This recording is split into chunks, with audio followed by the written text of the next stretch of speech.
So this is a young gentleman, 54 years old, who presented with symptomatic myeloma and had a constellation of genetic abnormalities at his initial presentation. That included translocation 1114, which we know oftentimes can be a good risk prognostic finding, had deletion of chromosome 13, which we now know is neutral, as well as deletion of 17p, which we now think is a high-risk genetic abnormality.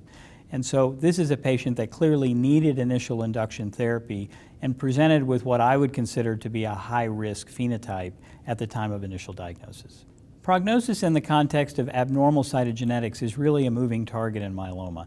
And the reason I say that is that we have patients with deletion of 17p who actually do quite well for a long period of time with aggressive induction, consolidation, and then maintenance therapy. And that's been published by Ajay Nuka from our group in leukemia a couple of years ago.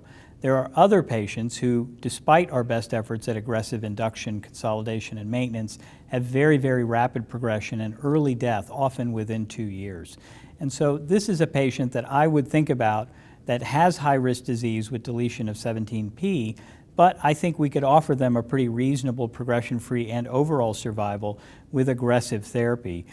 If that patient reacts differently, then we would obviously change our therapy to try and mitigate some of that. But I think with the new agents that we have across the board, including second-generation proteasome inhibitors and now monoclonal antibodies, the outcomes for high-risk patients are actually better than they've ever been before. When considering management of patients who present with high-risk disease, there is a little bit of controversy here again about what the optimal induction regimen would be.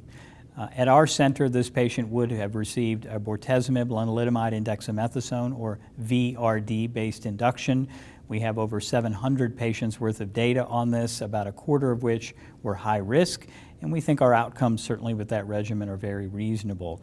I think there's almost nobody that would try and use a doublet for the management of a patient with high-risk disease at this time point. The alternative that one could consider to use would be KRD, or carfilzomib in combination with lenalidomide and dexamethasone. There is emerging data from a couple of small phase 2 clinical trials suggesting that carfilzomib with Lendex is actually superior to bortezomib based on historical controls. But again, there may be some adverse events associated with the use of carfilzomib that are not seen when bortezomib is used. And so I think that's an area that's open for discussion. At our center, similar to what this patient received, we would have used VRD as the initial induction therapy.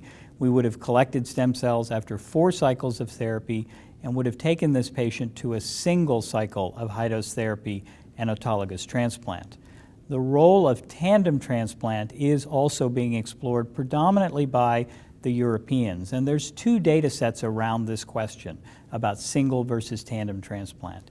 In the European trial, patients who had high-risk disease who received a tandem auto transplant seemed to have better progression-free survival than the patients with high-risk disease that received a single transplant. However, in the US trial, where that exact same question was evaluated, there was no difference in progression-free survival and no difference in overall survival. And I think the reason that we see this discrepancy between the European and the US trial is access to drugs. More patients in the US trial got VRD as part of their initial induction therapy, whereas in Europe, more patients got VCD, bortezomib with cyclophosphamide and dexamethasone. And I think that really impacted the long-term outcomes for both of those trials. Finally, as we talk about maintenance, the use of bortezomib maintenance does clearly have an impact in the context of high-risk disease. That's what this patient received in our case here. Our center would have used a VRD maintenance and consolidation that I think has a much better track record, maybe more challenging to give, but if you can give it, the outcomes are superior to even what we see with single-agent bortezomib in the maintenance setting.